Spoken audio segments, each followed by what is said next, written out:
APMC police ठाणे हद्दीमध्ये combing operation सुरू आहे। याचा भाग म्हणून आम्ही कोम्बिंग ऑपरेशन करता APMC police station, zone 1, zone 2, zone 3 आणि हेडक्वार्टर या ठिकाणाहून जवळपास आम्ही इथे 20 अधिकारी आणि 150 लोकांचे स्टाफ, आमचा अंमलदार असे ह्या आम्ही कोम्बिंग ऑपरेशनमध्ये सामील झालेलो आहोत। याचा प्रमुख आमचा उद्देश आहे तो म्हणजे बांगलादेशी नागरिक त्यांना शोधून काढणं, अंमली पदार्थांविरोधी ठोस कारवाया करणं, त्याचप्रमाणे पाहिजे फरार आरोपी जे असतील आमचे त्यांना शोधणं, संशयित जागा, संशयित इसम, संशयित वाहनं ही चेक करणं, त्याचप्रमाणे जे अवैध धंदे आहेत त्यांच्यावरती कारवाई करणं, असं हे प्रमुख आणि अजून काही अशी प्रमुख उद्देश या कोम्बिंग ऑपरेशनचे आहेत। आणि आत्तासुद्धा कोम्बिंग ऑपरेशन वेगवेगळ्या भागात आम्ही करण्यात आलं। सगळ्यात पहिल्यांदा आम्ही जे कोल्ड स्टोरेजेस आहेत, ज्या ठिकाणी संशयित तिथे नागरिक मिळू शकतात किंवा तिथे जे कोल्ड स्टोरेज रेफ्रिजरेटेड असे कंटेनर्स असतात, त्याचप्रमाणे त्या कोल्ड स्टोरेजच्या आतमध्ये जो माल असतो त्याच्या मालामध्ये आम्ही रँडमली तिथे चेकिंग केलं गेलं।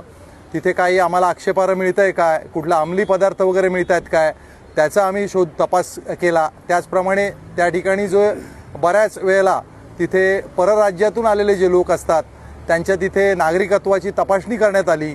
त्याचप्रमाणे संशयित दुसरं काय मिळून येतं का ते पाहण्यात आलं।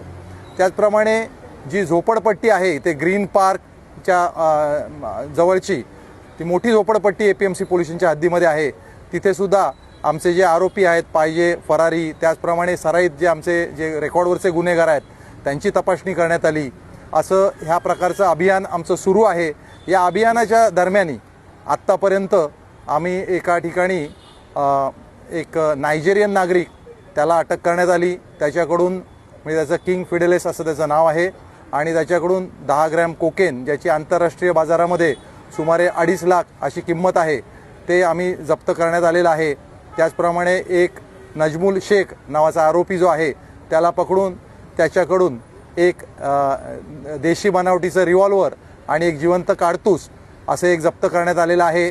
त्याचप्रमाणे या मोहिमेमध्ये आज कोपरी या ठिकाणाहून 3 ज्या संशयित महिला आहेत त्या ताब्यात घेतल्या। त्याच्यापैकी 2 देशी असल्याचे पुरावे आम्हाला प्राप्त झालेले आहेत। एक महिला जी आहे तिचा आत्तापर्यंत अजूनसुद्धा तपासणी सुरू आहे।